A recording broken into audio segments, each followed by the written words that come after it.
YouTube के सभी दर्शकों को मेरा नमस्कार। आप सभी को राधे राधे, जय श्री कृष्ण। हिंदी सप्ताह 19 दिवस 5 क्लास नंबर 109 में आप सभी का स्वागत है।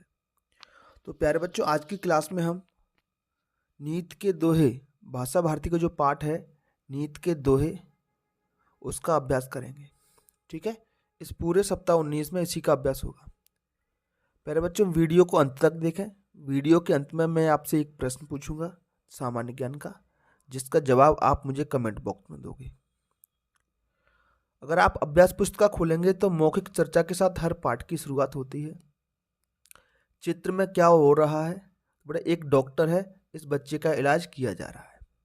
डॉक्टर के पास कौन कौन सी वस्तुएं होती हैं? तो डॉक्टर के पास बोतल होती है जिसको वो मरीज को लगाता है, इंजेक्शन होता है, कुछ दवाइयाँ भी होती हैं और कुछ सिरप भी होती हैं जिनमें दवाइयाँ भरी होती हैं। क्या डॉक्टर सुई की जगह तलवार का उपयोग कर सकता है ना? इंजेक्शन लगाने के लिए वो डॉक्टर इंजेक्शन लगाने के लिए इस सुई की जगह पर तलवार का प्रयोग कर सकता है? तो नहीं। इसलिए कहा गया है बेटा, अगर बड़ों को देख करके छोटों को नहीं छोड़ना चाहिए। ठीक है, जहाँ सुई काम आती है सुई ही काम करेगी, जहाँ पर तलवार काम आती है वहाँ पर तलवार काम करेगी। बताइए सुई कौन कौन से बड़े काम करती है ना? तो ये जो सुई होती है वो हमारी बीमारियों को दूर करने का कार्य भी करती है, और जो कपड़े सिलने वाली सुई होती है वो कपड़े सिलती है हमारे लिए। ठीक, पठन बोध देखिए जरा, इसको पढ़ें। रहीमन देख बड़े इनको लगो न दीजिए डार। रहीम जी कहते हैं कि बड़े लोगों को देख करके छोटों को नहीं भूल जाना चाहिए। जहाँ काम आवे सुई कहा करे तलवार। तो रहीम जी आगे कहते हैं कि जहाँ पर सुई काम आती है वहाँ पर तलवार कार्य नहीं कर सकती है। ठीक है, तो सुई का मतलब छोटे लोग, तलवार मतलब बड़े लोग। अगला है लिखित भाषा विकास। आपको अस्पताल जाने में डर क्यों लगता है? तो आप बता सकते हैं, इंजेक्शन लगाए जाने से मुझे अस्पताल, जिसको हॉस्पिटल भी कहते हैं, जाने में डर लगता है। प्रश्न क्रमांक 2, नीचे दिए गए दोहे को पढ़िए और प्रश्नों के उत्तर दीजिए। ये वही दोहा है। ठीक है, अब सुई कपड़े सिलने के काम आती है, सुई कांटा निकालने के काम भी आती है। अब तलवार से आप कांटा नहीं निकाल सकते हो। ठीक है ना बेटा? प्रश्न क्रमांक 4 की तरफ बढ़ते हैं। छोटों की उपेक्षा क्यों नहीं करनी चाहिए? मतलब छोटों को क्यों नहीं भूलना चाहिए? छोटों की उपेक्षा नहीं करनी चाहिए क्योंकि समय आने पर छोटों की जरूरत पड़ती है। अगर छोटों की उपेक्षा कर दो फिर काम आए जिसको बड़े लोग कर नहीं सकते हैं, तो फिर आपका काम कैसे होगा? है ना? इसलिए सभी लोगों को, हमें छोटे बड़े सभी लोगों को लेकर साथ लेकर के चलना चाहिए। शब्द, वाक्य पठन या लेखन गतिविधियां देखते हैं। इसमें बोलिए और पंक्तियों को आगे बढ़ाइए। आपको अपने मन से करना है। जैसे एक उदाहरण दिया गया है, जहां काम आवे सुई कहा करे तलवार। तो इसी तरीके से आपको ना है, जहां काम आवे घड़ी कहा करे अखबार। तो अखबार का काम अलग होता है, घड़ी का काम अलग होता है। ये अपने मन से बनाइए। जहां काम आवे लोटा कहा करे भगोना। बेटा लोटे में जितना चीज चाहिए कम चीज रख सकते हैं उसमें, और भगोने में उस चीज को नहीं रख पाएंगे हम, है ना? तो अलग अलग भगोना ही मतलब एक बड़ा बर्तन होता है पानी का, इतना बड़ा सा, उसमें बहुत सारा पानी आता है। ठीक है, और लोटा होता है एक छोटा सा। वाक्य नंबर 3, जहां काम आवे कटोरी कहा करे थाल। कटोरी का काम अलग है, थाल का काम अलग है। अब थाली में सब्जी परोसोगे क्या? नहीं, तो सब्जी को कटोरी में परोसेंगे। और ऐसा भी नहीं हो सकता कि कटोरी में रोटी परोस दो, तो दोनों के अलग अलग कार्य हैं। अगला वाक्य बनाइए ऐसे ही, जहां काम आवे साइकिल कहा करे कार। बट एक छोटी सी गली है जिसमें से आप साइकिल से तो चले जाओगे, साइकिल चला के निकल जाएगी, लेकिन कार उसमें से नहीं निकल पाएगी। इसलिए कहा गया है, रहमन देख बड़े इनको लगो न दीजिए डार। लगो माने छोटे, और जहां काम आवे सोई कहा करे तलवार। अगला प्रश्न क्रमांक 2 देखते हैं प्यारे बच्चों। इन शब्दों के विलोम शब्द, विलोम मतलब अर्थ में उल्टे, ये मछली का चित्र है, यहां से छांट करके आपको लिखने हैं। ठीक है प्यारे बच्चों? तो लघु, लघु का मतलब होता है छोटा, तो लघु का विलोम होगा दीर्घ। ये लिखा है दीर्घ। दीर्घ माने बड़ा। छाया, छाया पेड़ की छाया बनती है, तो छाया का विलोम ढूंढिए इनमें से। धूप, धूप इसकी विलोम हो गया। फूल, तो फूल का विलोम होता कांटा, कांटा ये रहा। हर्ष, हर्ष माने खुशी, है ना, और इसका विलोम होता है विषाद, विषाद माने दुख, संताप। इसके बाद है धारा प्रवाह पठन। क्या आपने सुना है कोई योद्धा अपने शत्रु के लिए अपने साथ एक अतिरिक्त तलवार रखता था?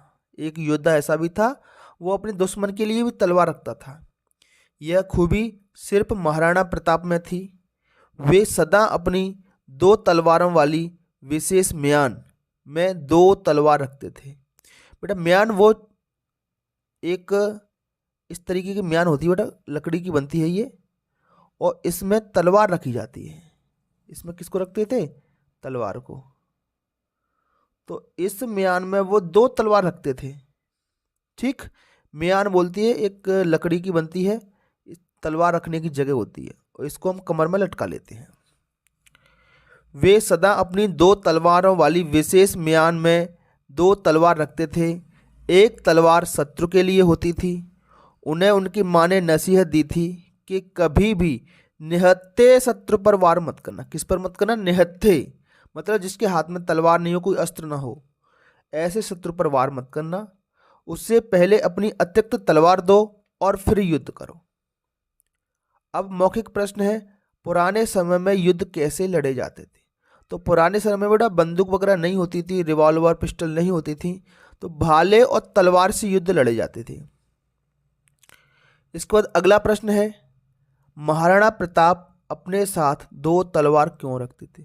तो अभी अभी हमने पढ़ा है धारा प्रवाह पठन में कि एक तलवार खुद के लिए और दूसरी तलवार निहत्थे शत्रु के लिए रखते थे। किसके लिए रखते थे?